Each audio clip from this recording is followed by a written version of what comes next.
They called the orphaned boy a wretch for living in ruins, not knowing that he would find a treasure that would change everything. Tell us in the comments which city you're listening from. Click the like button, and let's begin the story. Diego was 10 years old when he learned that some adults see children as merchandise. It happened on a Thursday night at the San Rafael orphanage, a gray concrete building on the outskirts of Monterrey that housed 63 children in conditions that would make any decent person weep. Diego had been there for 8 months, ever since his parents died in a construction accident that left him with nothing but a faded photograph and a cheap medal of St. Christopher his father always wore. The orphanage was run by Director Vargas, a heavy-set man in his 50s with small, calculating eyes that never seemed to blink. He wore expensive suits that didn't match the orphanage's crumbling walls and served the children watery soup, while his office smelled of imported cigars. Diego had learned quickly not to ask questions. Children who complained were sent to the basement for days without light. Those who persisted simply vanished overnight, replaced by new faces before anyone could ask where they'd gone. But Diego had always been curious, a trait his mother once said would either save him or destroy him. That Thursday night, unable to sleep in the suffocating dormitory where 20 boys shared 10 bunk beds, he went to the bathroom and heard voices coming from Director Vargas's office below. The ventilation shaft carried sound clearly, and Diego pressed his ear against the grate. "The boy is 11 strong for his age," Vargas was saying. "Perfect for agricultural work. The family is willing to pay $3,000. "And the girl?" asked an unfamiliar voice, rough and impatient. 9 years old. Quiet, obedient. "She'll work well in a textile factory. $2,500. Diego's blood turned cold. He recognized the names being discussed. Roberto, who slept 2 bunks away and collected bottle caps. And little Carmen, who drew flowers on scraps of paper and still cried for her mother every night. They weren't being adopted. They were being sold. Diego backed away from the grate, his heart hammering so violently he could hear it in his ears. He returned to his bunk and lay awake until dawn, staring at the water-stained ceiling and understanding with terrible clarity that he had to leave. Because 2 days earlier, he had overheard his own name in a similar conversation. The next morning, during breakfast, Diego watched Roberto and Carmen carefully. They seemed excited, whispering about the special families that were coming for them that afternoon. Director Vargas had told them they were being adopted by generous people who would give them good homes. Diego wanted to warn them, but he knew they wouldn't believe him. He was just another orphan with no proof, no power, no voice that mattered. So he made a different decision. He would escape, and once he was safe, he would find a way to expose what was happening. The opportunity came during afternoon recreation time. While the other children played soccer in the dusty courtyard, Diego slipped behind the kitchen building where broken bicycles and old furniture were piled against the wall. He climbed the junk heap to reach the top of the perimeter wall, his small hands finding holds between loose bricks. His heart raced as he pulled himself up, expecting any moment to hear Director Vargas shouting his name. But no one noticed. He dropped down on the other side, landing hard on his knees in an alley that smelled of rotting garbage and diesel fuel. Pain shot through his legs, but he didn't stop. He ran. Diego ran through unfamiliar streets as the sun began its descent toward the mountains. He had no plan beyond getting as far from the orphanage as possible. His clothes marked him immediately, faded gray pants and a yellowed white shirt with San Rafael stamped on the pocket. Anyone who saw him would know he was a runaway. When he reached the edge of the city, where paved roads gave way to dirt paths, he kept going. The mountains rose ahead like a promise of safety, and Diego climbed toward them as darkness fell. By midnight, he was lost. The temperature had dropped, and Diego's thin clothes provided almost no protection against the mountain cold. His legs trembled with exhaustion. He had eaten nothing since the morning's watery oatmeal, and thirst had become a constant ache in his throat. When he could walk no farther, he collapsed beneath a stand of pine trees, curling into a tight ball against the cold. Above him, stars filled the sky in a way they never did in the city, beautiful and utterly indifferent to his suffering. Diego closed his eyes and thought about his parents. His father, who had taught him to whistle and told him stories about building skyscrapers that touched the clouds. His mother, who sang while cooking and always saved the best portions of food for Diego even when money was tight. They had loved him completely. And now they were gone, and he was alone in the dark, shivering and afraid. But not defeated. Not yet. Diego woke to pale morning light filtering through the pine branches and the sound of his own teeth chattering. Everything hurt. His muscles had cramped during the cold night, and his empty stomach felt like it was eating itself from the inside. He forced himself to stand and continue climbing. The terrain grew rockier as he ascended, with fewer trees and more exposed stone. Around midday, desperately thirsty, he found a thin stream trickling between boulders. The water was icy and tasted of minerals, but Diego drank until his stomach sloshed. It was while following the stream upward that he saw it. At first, he thought it was a trick of light and shadow. But as he drew closer, shapes emerged from the landscape that were unmistakably human-made. Ruins. An entire village, abandoned and slowly being reclaimed by the mountain. Adobe houses with collapsed roofs. A small church with its bell tower fallen. Stone walls covered in climbing vines. Streets that had once been cobblestone, now cracked and overrun with wild grass. Diego stood at the edge of the ghost town, feeling like he had crossed into another world. The place was utterly silent except for the wind moving through empty doorways and the distant cry of a hawk circling overhead. No smoke from cooking fires. No voices. No signs that anyone had been here in years, maybe decades. It was perfect. He entered cautiously, moving through streets where weeds grew waist-high. Most of the houses were too damaged to provide real shelter. Roofs caved in, walls reduced to rubble. But near the center of the village, he found a structure that seemed more intact than the others. A two-story house built partially into the hillside, with thick stone walls and a roof that, while damaged, still covered most of the interior. The wooden door hung crooked on rusted hinges. Diego pushed it open and stepped inside. The air smelled of dust and decay, but the space was dry. Broken furniture lay scattered across the floor. A table with 3 legs, overturned chairs, shattered dishes. Against one wall stood a fireplace filled with old ash and bird nests. But it was shelter. Real shelter. For the first time since his escape, Diego allowed himself to think he might actually survive. He spent the rest of the day exploring his new refuge and the surrounding ruins. In the remains of other houses, he found treasures that others had abandoned. A dented metal pot that could hold water, a wool blanket eaten by moths, but still functional, a rusted knife with just enough edge to be useful. In what had once been a general store, he discovered the true prize. Several sealed glass jars of preserved fruit, their contents somehow still good after years of abandonment. The dates on the labels read 1987. This village had been empty for more than 30 years. Diego ate half a jar of peaches, savoring each sweet bite, and felt strength returning to his body. With food, water, and shelter secured, he could think clearly again. The question was, what now? He couldn't stay hidden forever. Eventually, he would need more food, warmer clothes, medical care if he got sick or injured. But returning to civilization meant risking discovery. Director Vargas would certainly be looking for him. And Diego had no proof of the crimes he'd witnessed. Who would believe an orphan boy over a respected director?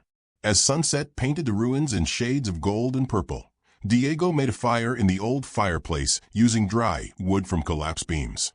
The warmth felt like a gift, and for a few hours, wrapped in his moth-eaten blanket, he felt almost safe. He didn't know that 200 meters away, someone was watching smoke rise from the abandoned village. Diego woke to the sound of voices. Male voices, speaking in low tones somewhere outside his shelter. His heart seized with terror. He'd been found. Director Vargas had sent people to bring him back, and he'd stupidly given away his location with the fire. Moving as silently as possible, Diego crept to a broken window and peered through a gap in the wooden shutters. 2 men stood in the village plaza, both dressed like ranchers in worn jeans and work boots. They weren't looking at Diego's house. They seemed to be surveying the entire area, pointing at different structures and discussing something Diego couldn't quite hear. One was older, maybe 50, with a weathered face and a cowboy hat. The other was younger, lean and nervous, constantly glancing around as if expecting trouble. "Nobody's been up here in 15 years, the older man was saying. "Perfect location." "What about the smoke?" asked the younger one. "Probably hikers. They move on. This place has a reputation. People don't stay long." "What kind of reputation?" The older man smiled, but there was no warmth in it. "The kind that keeps people away, which is exactly what we need." They walked closer to Diego's building, and he shrank back from the window, barely breathing. "We'll start next week," the older man continued. "Bring the first shipment up the back road after dark. The old Mendoza house has a basement that's still intact. We can store everything there until distribution." "Distribution of what?" Diego wondered. But he didn't get to hear more. A truck engine started somewhere beyond the ruins, and the men walked away, their voices fading. Diego waited an hour before moving, making sure they were truly gone. When he finally ventured outside, the sun was high and hot. He explored more carefully now, paying attention to details he'd missed before. Near the church, he found fresh tire tracks in the dirt. The men had driven up a road Diego hadn't noticed, probably because it came from the opposite direction he'd arrived. The Mendoza house they'd mentioned stood at the far edge of the village, larger than the others, built into the hillside with what looked like a reinforced door. Diego approached carefully. The door was new, or at least newer than anything else in the ruins. It had a modern padlock that looked completely out of place among the decay. Whatever those men were planning to store here, they'd already been preparing. Diego's survival instinct screamed at him to stay away, to avoid whatever illegal operation was about to unfold. But another part of him, the curious part his mother had warned about, wanted to understand what was happening. If he could gather evidence of a real crime, maybe someone would finally listen to him. Maybe he could trade information for protection. Over the next 3 days, Diego established a routine. He stayed hidden during daylight, only emerging at dawn and dusk to gather water and explore. He found more preserved food in the ruins, canned beans, bottles of oil that had somehow remained sealed, even a jar of honey that had crystallized but was still edible when warmed. He also found clothes in abandoned houses, adult sizes that he had to modify with the rusty knife, but warmer than what he'd been wearing. And he watched.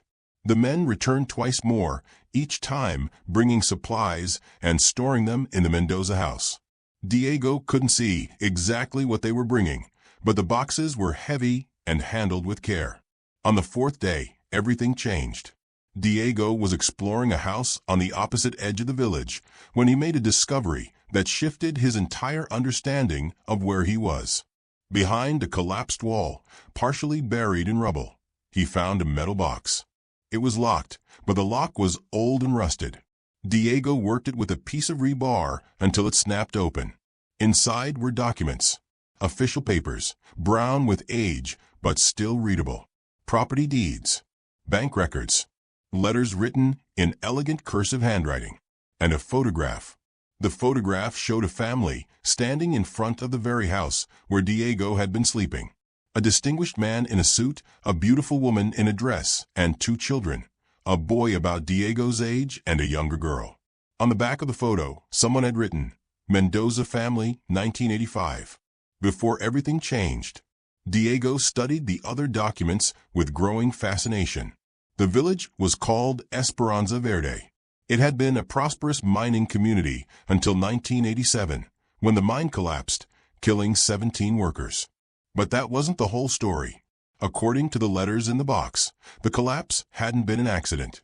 The mining company had ignored safety violations, and when workers threatened to report them, the company bribed local officials to keep quiet. The Mendoza family, the distinguished man in the photograph, had been the town doctor. He tried to expose the truth, gathering evidence of the corruption. The last letter in the box, dated October 1987, was addressed to a newspaper in Mexico City. "I am sending you proof that the Esperanza Verde mine disaster was preventable. and that government officials accepted bribes to cover it up. By the time you receive this, my family and I will have fled to safety. We cannot stay here any longer. The threats have become too dangerous. But this evidence must reach the public. Justice must be served. The letter was never sent. Diego found it still sealed in its envelope, as if Dr. Mendoza had been interrupted before he could mail it. What happened to the Mendoza family? And why had the entire village been abandoned? Diego was still piecing together the mystery when he heard truck engines approaching. This time, there were 3 vehicles, and many more men. Diego scrambled to hide the metal box under debris and ran back to his shelter, watching through the broken shutters as at least 8 men began unloading the trucks. They worked with military precision, carrying boxes into the Mendoza house basement, setting up what looked like communications equipment, posting guards at the village entrances. "We have 2 weeks before the first delivery," the older man from before was saying. "Everything needs to be ready. This location is perfect, isolated, forgotten, and anyone who does wander up here never stays long." "What about the stories?" asked someone Diego couldn't see. "What stories?" "People say the village is cursed. That people who come here see things, hear things. That's why it stayed empty all these years." The older man laughed. "Perfect. Let them believe in ghosts. Keeps them away better than any fence." But one of the younger men didn't laugh. "I'm serious, Chief. My cousin came up here 5 years ago, said he saw a woman in white walking through the ruins at night, heard children crying in empty houses." "Your cousin is an idiot who drinks too much," the older man snapped. "Get back to work."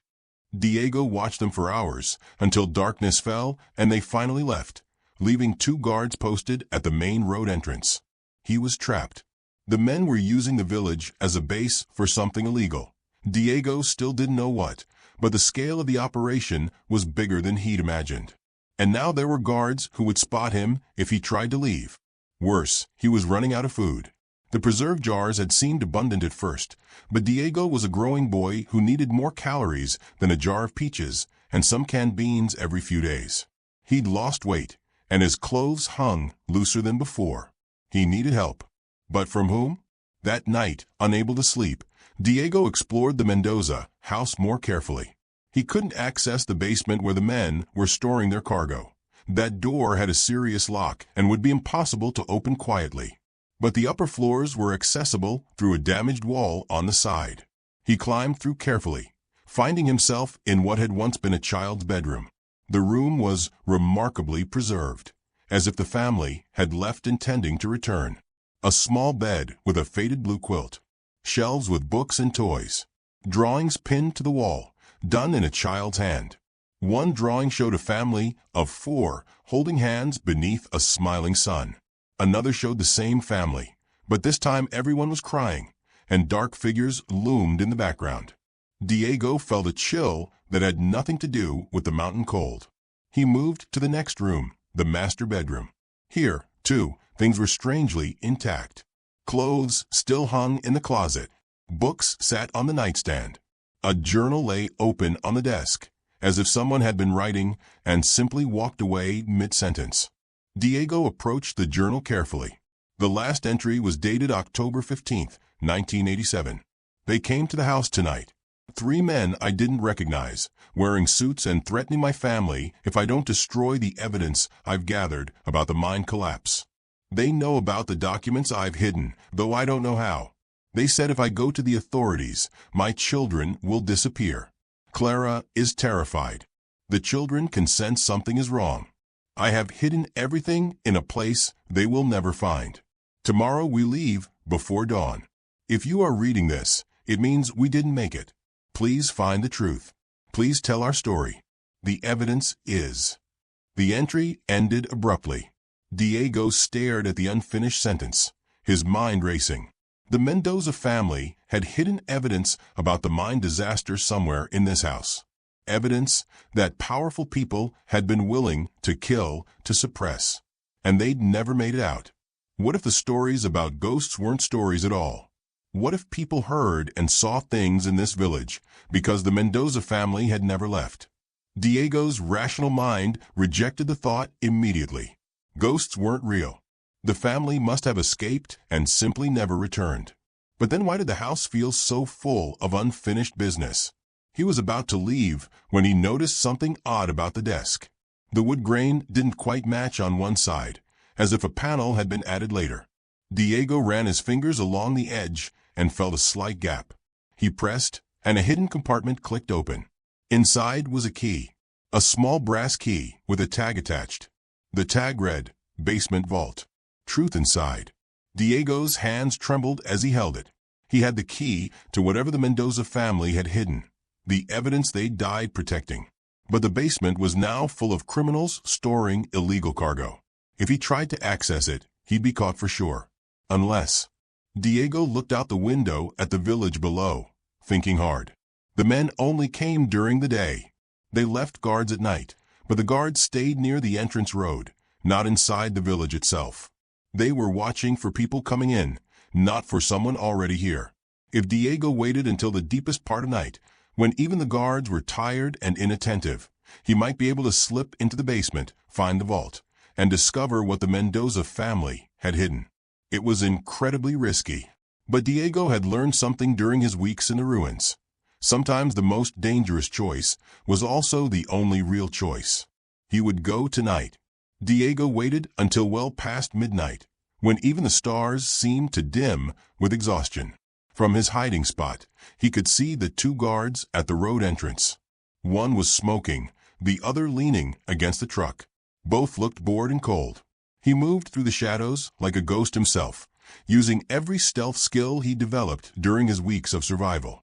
The Mendoza house stood silent before him, its damaged walls making it easy to slip inside through the same break he'd used before. The basement door was locked, but not with anything sophisticated.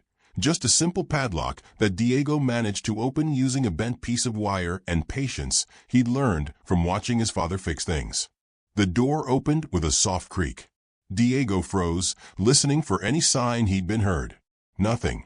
He descended stone steps into complete darkness, using a small flashlight he'd found in the ruins. The beam was weak, powered by batteries that were probably dying, but it was enough. The basement was larger than he'd expected, stretching back into the hillside. The criminals had stacked their boxes along one wall. Diego could see shipping labels in a foreign language, but he forced himself not to investigate. That wasn't why he was here. He searched for anything that might be a vault. There, at the back of the basement, partially hidden behind a support beam, was a metal door built into the rock wall itself. It looked old, much older than the new padlock and boxes. Diego approached it with his heart hammering. The brass key fit perfectly. The vault door swung open with a groan that seemed impossibly loud in the silence. Diego winced, waiting for shouts of discovery, but none came. Inside the vault was a metal filing cabinet. Diego pulled open the top drawer and found exactly what Dr. Mendoza's journal had promised: evidence. Photographs of the mine's interior showing cracked support beams and dangerous conditions. Safety inspection reports that had been falsified. Letters between mining company executives discussing how to silence whistleblowers. Bank records showing bribes paid to government officials. And something else. A sealed envelope addressed to whoever finds this.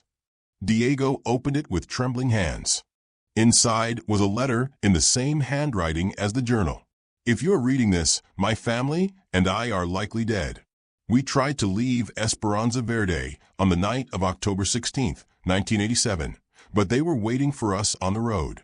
We turned back, hoping to escape another way, but there was nowhere to go. By the time you find this, they will have ensured we can never speak. I am Dr. Emilio Mendoza. My wife Clara and our children Mateo and Lucia deserve justice. The 17 miners who died deserve justice. The truth must be told. I have hidden copies of all this evidence in 3 locations. If they find and destroy this vault, the others remain. Coordinates are enclosed. Please, don't let our deaths be meaningless. Diego read the letter twice, his eyes burning with tears he didn't fully understand. He was 10 years old, alone, and now holding evidence of a conspiracy that had destroyed an entire village and killed a family whose name he shared. Because Diego's full name, the one his parents had given him, was Diego Mateo Herrera, the same name as the Mendoza boy who had died in 1987. His mother had once told him he was named after a brave child she'd heard about, a boy who'd fought for justice even though he was young. Diego had never known the full story. Now he did. He was holding the evidence that could finally bring justice to the Mendoza family and all the miners who died. But he was also in the middle of a criminal operation, with no way to contact authorities without being caught. Diego was carefully photographing the documents with a disposable camera he'd found in the ruins when he heard footsteps on the stairs. Heavy boots. Multiple people. Someone had discovered him. Diego frantically shoved documents back into the filing cabinet, his mind racing through impossible options. There was no other exit from the vault. He was trapped.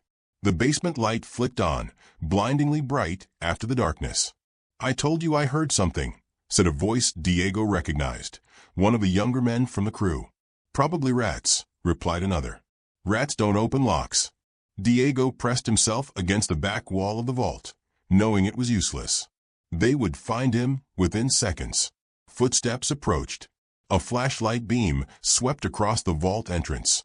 And then, "Madre de Dios," the first voice screamed. The flashlight clattered to the floor. Both men ran, their footsteps pounding up the stairs in panic flight, shouting about ghosts and spirits.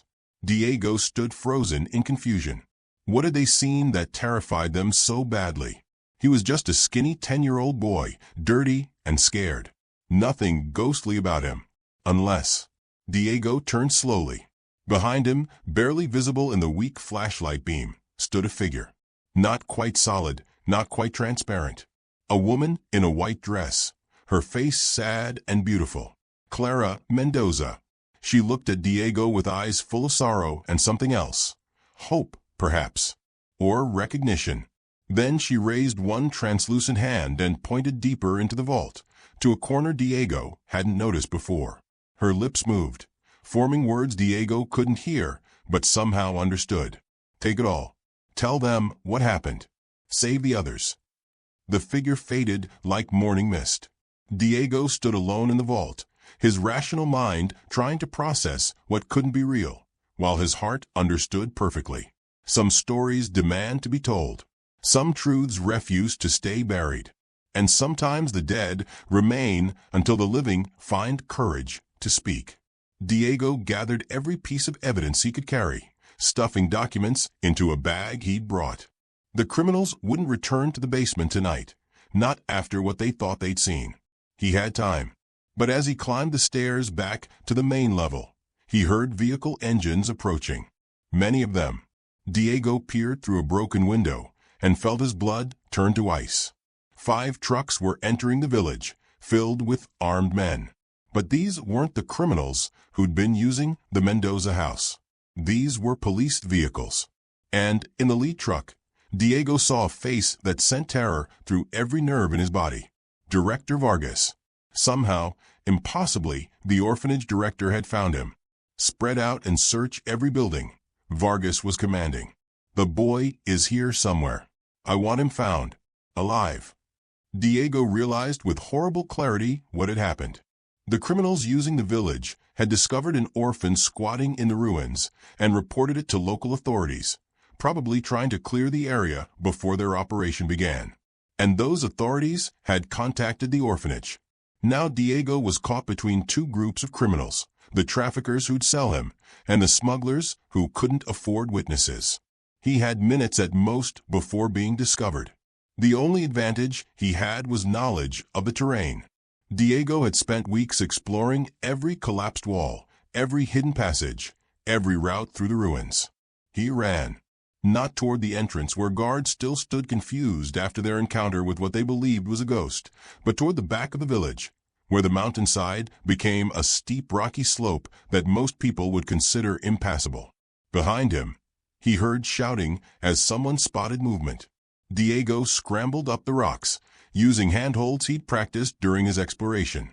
His small size and lightweight were advantages here. Adults would struggle with this climb. There, on the cliff, gunshots cracked through the air. Diego didn't know if they were shooting to kill or just scare him into stopping, but he didn't wait to find out. He pulled himself over a rocky ledge and kept climbing. His hands were bleeding. His lungs burned. But fear gave him strength he didn't know he possessed. At the top of the rise, he found himself on a narrow mountain trail that wound along the ridge. Below him spread the entire village, swarming now with police and criminals, all searching for one small boy. Diego ran along the trail until he reached a spot where it branched, one path leading down the mountain toward the highway, the other climbing higher into even more remote terrain. He chose higher, not because it was safe, but because everyone would expect him to run toward civilization. The trail eventually disappeared entirely, leaving Diego to navigate by instinct through pine forest and rocky outcrops.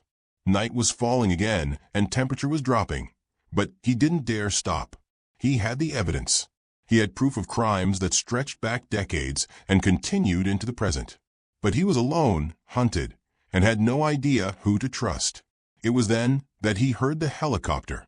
The sound grew louder, and Diego looked up to see a searchlight sweeping the mountainside. They were using serious resources to find him. Why?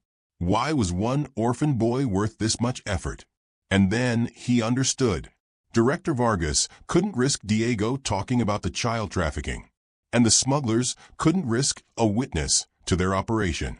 Both groups wanted him silenced, and they joined forces to hunt him. Diego was the only thing standing between them and continued criminal activity. The helicopter passed overhead, its searchlight missing him by meters. Diego pressed himself against a boulder, trying to become invisible. When the aircraft moved on, he continued running. Hours later, exhausted beyond measure, Diego collapsed beside a small stream.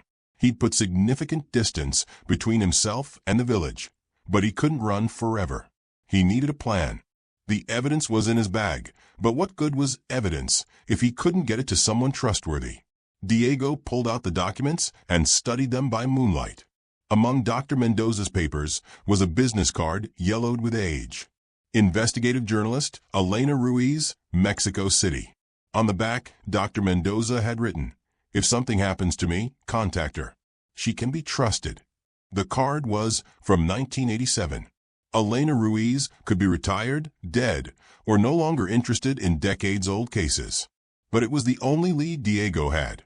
He needed to reach Mexico City hundreds of kilometers away, while being actively hunted by people with resources and connections.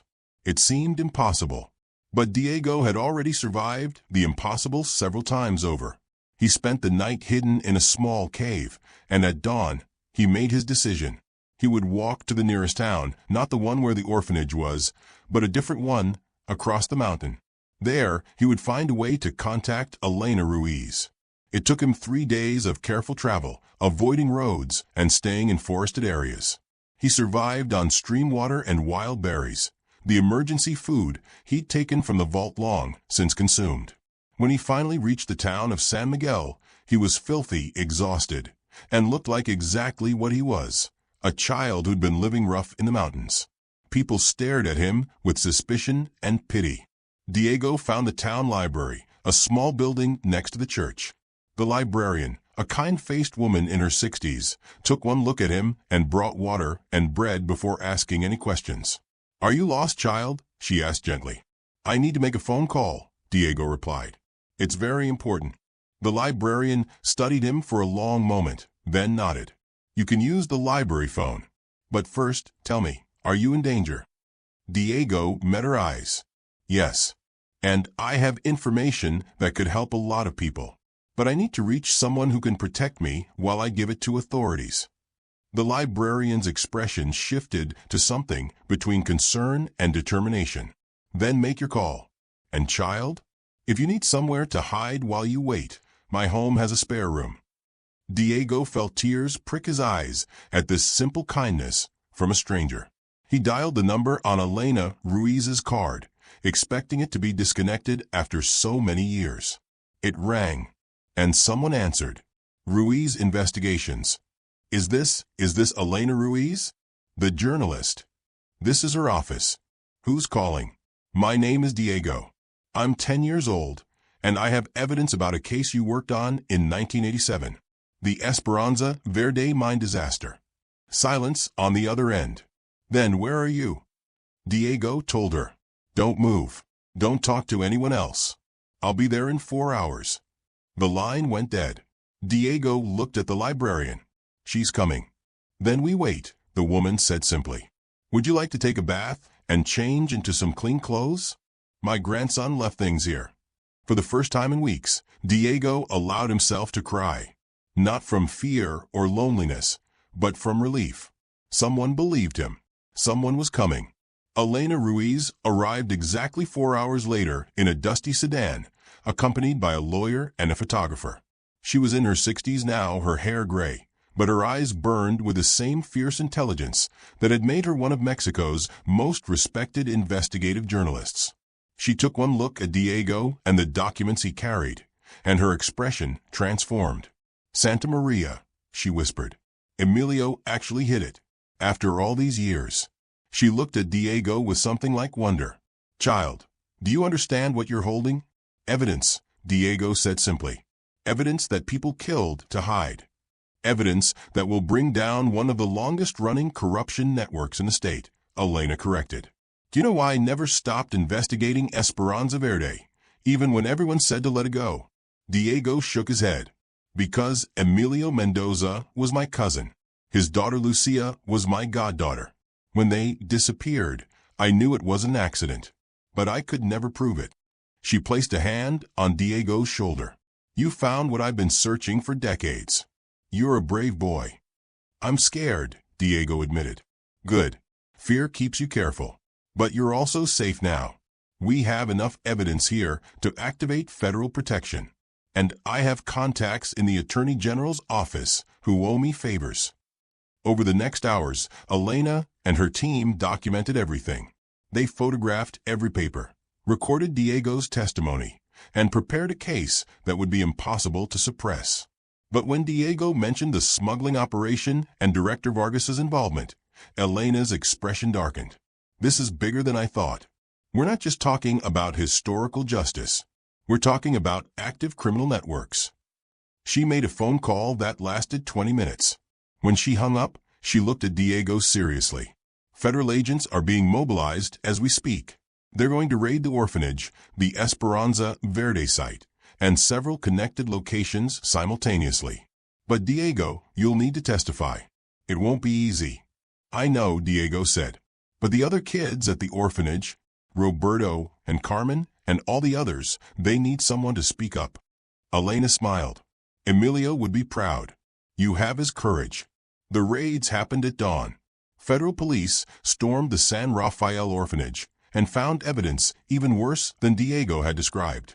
Hidden rooms where children were held before being transferred. Financial records showing sales to multiple criminal organizations. Links to human trafficking networks across 3 states. Director Vargas was arrested trying to flee with a briefcase full of cash. At Esperanza Verde, agents found the smuggling operation mid-delivery. Dozens of arrests were made, and the cargo turned out to be weapons destined for cartel use. The stories made national headlines. But the biggest story was the one Elena Ruiz wrote, the truth about what had happened to Esperanza Verde in 1987. How a mining company's greed had killed 17 workers. How officials had been bribed to cover it up. How a doctor and his family had been murdered for trying to expose the truth. How their remains were finally found, buried in a shallow grave near the village entrance, after Diego's testimony led investigators to the right location. The Mendoza family was finally laid to rest with honor. And the criminals who destroyed them, some now elderly, some who'd inherited the conspiracy from their predecessors, were brought to justice. Diego testified in court despite his fear. He stood before judges and told his story clearly, holding up the evidence he'd found. When asked why he'd risked so much to expose these crimes, he said simply, because no one helped the Mendoza family. No one helped the miners. No one helped me and the other orphans. Someone has to start helping. The trial lasted 6 months. In the end, 17 people were convicted, including Director Vargas and several high-ranking officials. The San Rafael orphanage was shut down permanently, and the children were transferred to properly supervised facilities. Roberto and Carmen, the 2 children Diego had heard being sold, were found and returned safely. They'd been working on a farm, but the federal raid had freed them before serious harm occurred. And Diego? The librarian who'd helped him, her name was Senora Valdez, formally filed to become his foster parent. She was approved within weeks. But the story had a final twist. Among Dr. Mendoza's effects, investigators found a will. Written days before his death, it stated that if anything happened to him, his estate should be held in trust for any child who finds the courage to seek justice in our name. The estate included the Mendoza family home in Monterrey, bank accounts that had been accruing interest for decades, and property throughout the region. The courts ruled that Diego, having found and protected the evidence that brought justice to the Mendoza family, was the rightful heir. At 10 years old, Diego became financially secure. But more importantly, he became something else. A voice, a symbol, proof that even the smallest, most vulnerable person could change everything if they refused to stay silent. Elena Ruiz wrote a book about the case. It became a bestseller. Part of the proceeds went to establishing a foundation for orphan children, named after both the Mendoza children and Diego himself. On the first anniversary of the verdicts, a ceremony was held in Esperanza Verde. The village was being restored, not as a residence, but as a memorial and educational center about corruption, courage, and justice. Diego stood before a monument to the 17 miners and the Mendoza family, reading a speech Elena had helped him write. "I lived in these ruins when no one knew my name or cared if I lived or died," he said, his voice carrying across the crowd. "I was hungry and scared and alone. But I found that even in the most abandoned places, truth waits to be discovered." He paused, looking at the faces gathered, survivors of mining families, former orphans who'd been freed from trafficking networks, officials who'd been inspired to root out corruption in their own institutions. "The Mendoza family taught me that some people are willing to die for justice. Senora Valdez taught me that some people are willing to fight for strangers. Elena taught me that the truth, no matter how buried, eventually finds a light." His voice grew stronger. "I'm just one boy. I didn't do this alone. But I did do this. And if I can, anyone can. Every person who sees wrong and stays silent makes themselves part of that wrong. Every person who speaks up, no matter how small their voice, makes the world a little more just." The crowd erupted in applause. Diego stepped down from the podium and walked to where Senora Valdez waited, tears in her eyes. "Your parents would be so proud," she whispered. Diego thought of his birth parents, who died too soon, of the Mendoza family, who died trying to do the right thing, of all the children who'd suffered because adults had failed them. "I hope so," he said. "But I'm not done yet." Because Diego had plans. He would use his inheritance to expand the foundation. He would study law when he was old enough. He would make sure that what happened to him and to the Mendoza family never happened to anyone else if he could prevent it. The wretch of the ruins had become a guardian. And his story, the story of a boy who'd found treasure far more valuable than gold, would inspire others for generations to come. The treasure wasn't money or property. It was justice. It was courage. It was the unshakable belief that truth matters, that children matter, that every voice, no matter how small, has the power to echo through history. Diego looked up at the mountains where he'd run for his life, where he'd survived against impossible odds, where he'd found the key to unlocking decades of buried truth. The ruins no longer frightened him. They were proof that what humans build may crumble, but what they stand for can endure forever. As the sun set over Esperanza Verde, painting the restored buildings in warm golden light, Diego made a silent promise to everyone who'd suffered there. He would remember, he would speak, and he would make sure the world never forgot.